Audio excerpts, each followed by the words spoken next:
Hello everyone, this is Ravi Jha. I am criminal defence counsel in Allahabad high court और आप सबका स्वागत है आपके खुद के चैनल टारगेट फॉर आईक्यू में। अब अगर मैं गलत नहीं हूँ तो लगभग 1 महीने ही बचे हैं आपके बिहार पीसीएस एग्ज़ाम को ध्यान में रखते हुए, और आई होप कि आप लोगों की तैयारी बहुत ही अच्छी चल रही होगी। और उन्हीं सारी चीज़ों को ध्यान में रखते हुए टारगेट फॉर आईक्यू ने डिसाइड किया है कि एक कोर्स आपके लिए ऐसा लॉन्च किया जाए जिसमें 30 दिन के अंदर आपके लगभग सभी 18 सब्जेक्ट्स का एक क्विक रिवीजन किया जाए। और दूसरा पार्ट है हमारी टेस्ट सीरीज़ को लेके, ताकि हर वो सवाल जो कि आपके एग्ज़ाम के दृष्टिकोण से महत्वपूर्ण है उसको आपके साथ चर्चा के रूप में शामिल किया जा सके, ताकि एग्ज़ाम के दौरान जो आप लोग के अंदर एक प्रेशर होता है या जो एग्ज़ाम का फोबिया होता है उसको समय रहते दूर किया जाए। और इसके रिगार्डिंग टारगेट फॉर आईक्यू के ऑफिशियल प्लेटफॉर्म पे समय समय पर डिफरेंट मेंटर्स के द्वारा आपके लिए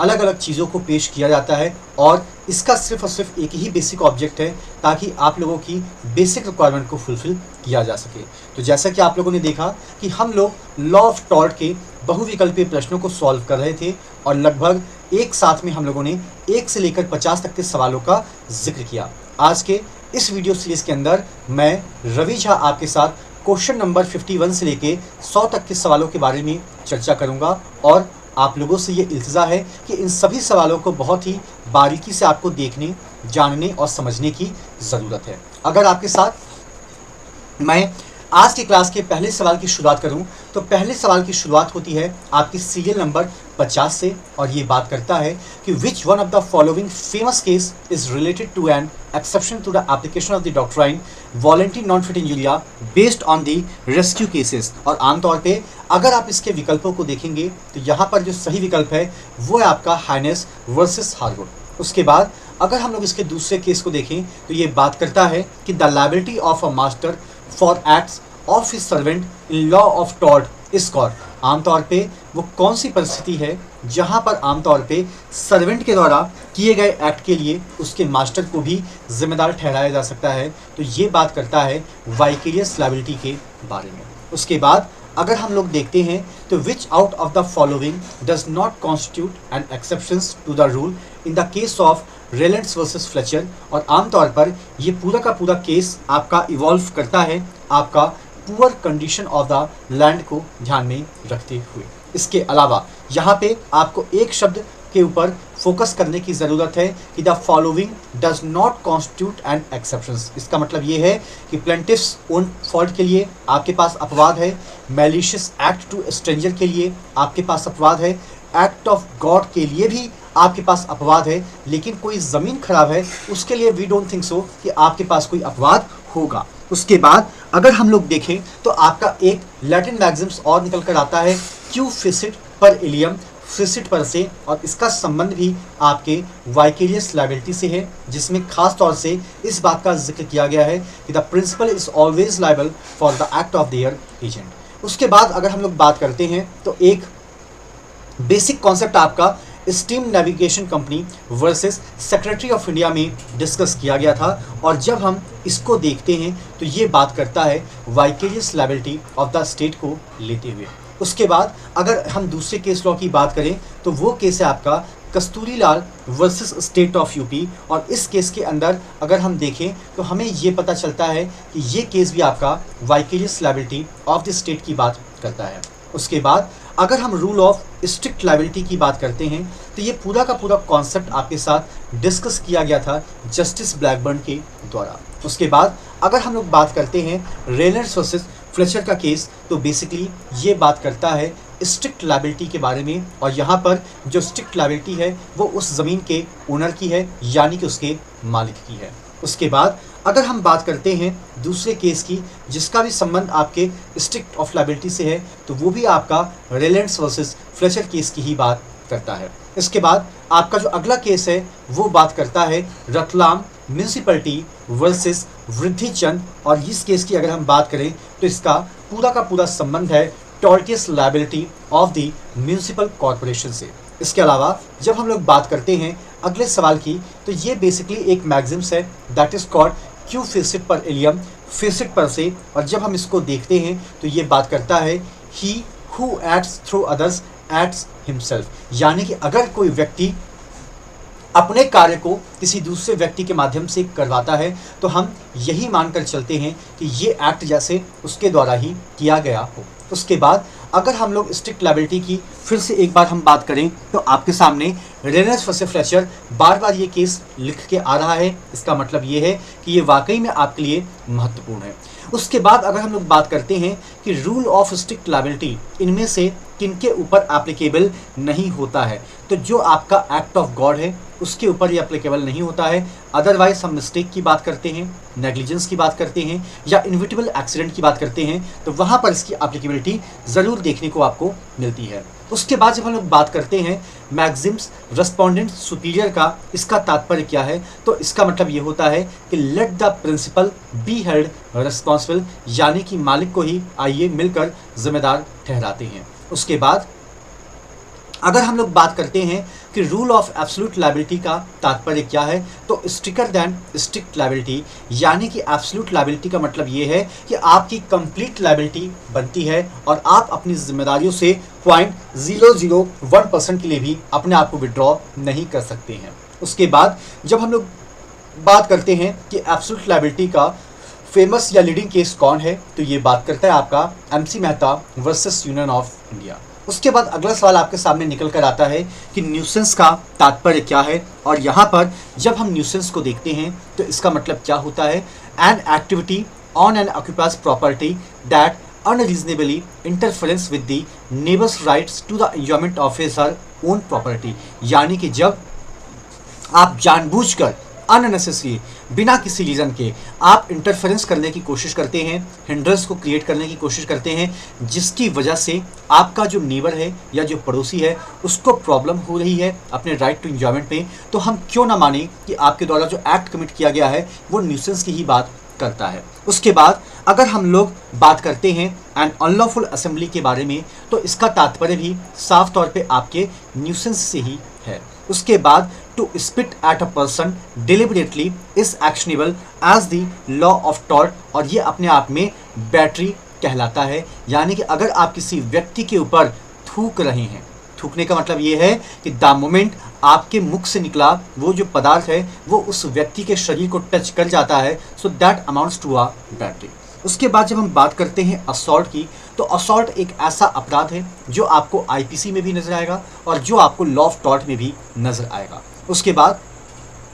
अगर हम बात करते हैं 3 main forms of trespass to a person को लेके, तो आमतौर पर ये बात करता है असॉल्ट के बारे में, ये बात करता है बैटरी के बारे में, और ये बात करता है फॉल्स इम्प्रिजमेंट को लेते हुए। उसके बाद अगर हम लोग बात करते हैं कि tort of false imprisonment there should be, अर्थात इसका तात्पर्य क्या होगा, तो total restraint on the liberty of a person, यानी कि अगर आप किसी व्यक्ति को गलत तरीके से कैद करते हैं तो इसका मतलब क्या है कि आपने उस व्यक्ति की पूरी लिबर्टी को रिस्ट्रेन कर दिया है, कंप्लीट ब्लॉक कर दिया है। उसके बाद अगर हम लोग बात करते हैं कि फॉल्स इम्प्रिजमेंट का मतलब क्या होता है, तो जब आप किसी व्यक्ति की लिबर्टी को कम्प्लीटली ब्लॉक कर देते हैं और बिना किसी लॉफुल जस्टिफिकेशन के, तो ये अपने आप में फॉल्स इम्प्रिजमेंट ही माना जाता है। उसके बाद अगर हम लोग देखें कि nuisance as a tort was defined as unlawful interference with a person's use or enjoyment of a land or some right over or in connection with it, तो आमतौर पर यह स्टेटमेंट आपका पोलाक के द्वारा कन्वे किया गया था। उसके बाद अगर हम लोग बात करते हैं कि न्यूसेंस कैन बी, न्यूसेंस किन किन तरीक़ों से हो सकता है, तो अगर हम इसको देखते हैं तो आपको ये पता चलता है ये आपका पब्लिकली भी हो सकता है, ये आपका प्राइवेटली भी हो सकता है। उसके बाद अगर हम लोग बात करें to constitute the tort of nuisance the essentials are, तो आमतौर पे इसके एसेंशियल्स में आप अनरीजनेबल इंटरफेरेंस को भी देखेंगे, interference with the enjoyment of land को भी देखेंगे, और आप इसके अंदर डैमेज को भी देखते हैं। उसके बाद जब हम लोग बात करते हैं कि which of the following is the defence to the tort of nuisance, तो यहाँ पर प्रिस्क्रिप्शन का होना भी ज़रूरी है, और वो डिफेंस आमतौर पे आप तभी ले सकते हैं जब स्टैट्यूटरी अथॉरिटी का उसके अंदर इन्वॉल्वमेंट हो। उसके बाद अगर हम लोग बात करते हैं कि what kind of remedies are available in action of the law of nuisance, तो आमतौर पे यहाँ पर आपको देखने को मिलता है ये अबेटमेंट की भी बात कर सकता है, ठीक है, ये बात आपके स्पेसिफिक इंजंक्शंस की भी बात कर सकता है, या एक्शन फॉर डैमेज की भी बात कर सकता है। तो अगर हम यहाँ पर न्यूसेंस के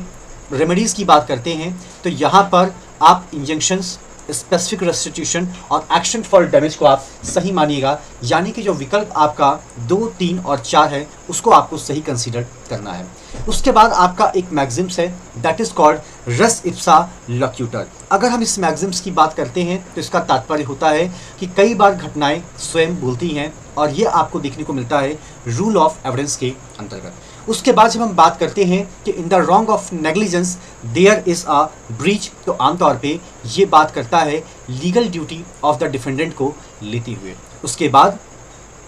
जब हम लोग बात करते हैं डोंगी वर्सेस स्टीवेंसन के केस को देखते हुए तो आमतौर पर इसका जिक्र आपको अल्टीमेट कंज्यूमर के रूप में देखने को मिलता है। और ये केस आप लोगों को पता ही होगा कि एक प्रकार का कीड़ा या मकोड़ा पाया गया था जिसकी वजह से हेल्थ बहुत ही ज़्यादा खराब हो गई। उसके बाद अगर हम लोग बात करें the rule regarding the principle of negligence was laid down in the leading case, तो आमतौर पर ये लीडिंग केस था आपका डोंगी वर्सेस स्टीवेंसन का ही। उसके बाद अगर हम लोग देखें कि negligence is a culpable carelessness this view point was expressed by, तो आमतौर पर यह विचारधारा आपको देखने को मिलती है सालमेंट के ओपिनियन के अंतर्गत। उसके बाद जब हम लोग बात करते हैं the standard care required on the part of the defendant in the tort of negligence, तो आमतौर पर यह चीज़ आपको देखने को मिलती है a reasonable and a prudent man. आमतौर पे जिस केयर की हम लोग बात कर रहे हैं, जिस स्टैंडर्ड केयर की हम लोग बात कर रहे हैं, आमतौर पे वो केयर या वो स्टैंडर्ड केयर उसी व्यक्ति से हमको मिल सकता है जिसके पास सोचने और समझने की क्षमता या शक्ति हो और जो अपने आप में एक विवेकशील प्राणी हो। उसके बाद अगर हम लोग बात करते हैं कि in which of the following situations does absolute privilege apply, तो आमतौर पर ये चीज़ें आपको देखने को मिलती है the statements made in the parliament. उसके बाद अगर हम लोग बात करें कि two torts constitution defamation are, तो ये आपको लैबल और सिलेंडर में देखने को मिलता है। उसके बाद अगर हम लोग बात करते हैं no action lies for defamation if defamatory matters is written, तो आमतौर पे अगर आपने टेलीग्राम में किया है तो भी डिफेमेशन है, नोटिस पीरियड में है तो भी डिफेमेशन है, पोस्ट कार्ड में है तो भी डिफेमेशन में है। लेकिन अगर आपने कोई ऐसा पत्र लिखा जिसको कि अभी तक आपने पोस्ट नहीं किया, अपनी कस्टडी में रखा, तो यह आपका डिफेमेशन का पार्ट बिल्कुल ही कंसीडर नहीं किया जाता है। उसके बाद अगर हम लोग बात करते हैं कि which of the following is not an element in establishing a case in a liable, तो आमतौर पे ये आपको देखने को मिलता है a section of the public who know less of the plaintiff. ठीक है, इसके बाद अगर हम लोग बात करते हैं the principle facts speak for themselves is expressed by the maxims of the res ipsa loquitur, यानी कि घटनाएं स्वयं बोलती हैं। उसके बाद अगर हम लोग रेस इप्सा लोक्यूटर के लीडिंग केस को देखें तो ये लीडिंग केस आपको देखने को मिलता है municipal corporation of Delhi versus Subhagwanti.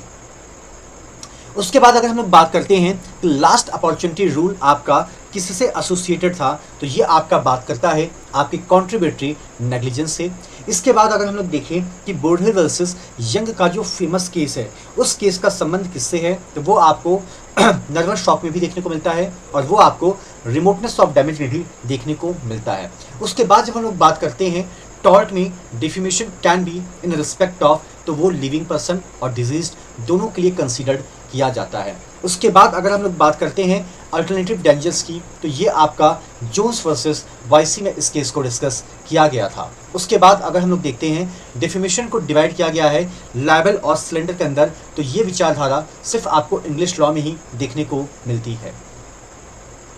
उसके बाद अगर हम लोग देखते हैं तो अगला सवाल जो आपका निकल कर आता है कि which of the following is the remedy for the trespass of our land, तो आमतौर पे आप री एंट्री कर सकते हैं। अगर कोई व्यक्ति आपकी प्रॉपर्टी में घुस गया है आप उसको निकाल सकते हैं, या अगर उसकी वजह से आपको कोई लॉस हुआ है तो मैसने प्रॉफिट के लिए भी आप डैमेज क्लेम कर सकते हैं, या अगर उसने आपकी प्रॉपर्टी पे कोई ऐसा इंप्रूवमेंट किया just because of that person earn very well, तो this would be amount as like a mesne profit. उसके बाद अगर हम लोग बात करते हैं तो Amarnath versus north eastern railway company का, तो ये आपकी बात करता है आपके मैलिशियस प्रोसिक्यूशन के बारे में। उसके बाद अगर हम लोग बात करते हैं trespass to land is a wrong, तो आमतौर पे ये उस व्यक्ति के अगेंस्ट रॉन्ग होता है जिसके पास उसका पोजीशंस है। उसके बाद अगर हम लोग बात करते हैं principle of trespass to a property constitute, तो ये आमतौर पर बात करता है आपके अनजस्टिफिएबल फिजिकल इंक्रोचमेंट के बारे में। और उसके बाद अगर हम लोग बात करें मैलिशियस प्रोसिक्यूशन को लेके,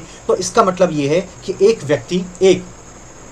क्रिमिनल इंटेंट से या एक देशद्रोह दुर्भावना से बिना किसी रीज़न के, बिना किसी कॉज के आपके खिलाफ अभियोजन चलाने की तैयारी कर चुका है। और जब हम बात करते हैं action for trespass can be brought by a person, तो आमतौर पे जिसके पास पोजीशन है वो भी कर सकता है, जिसके पास उसका ओनर है वो भी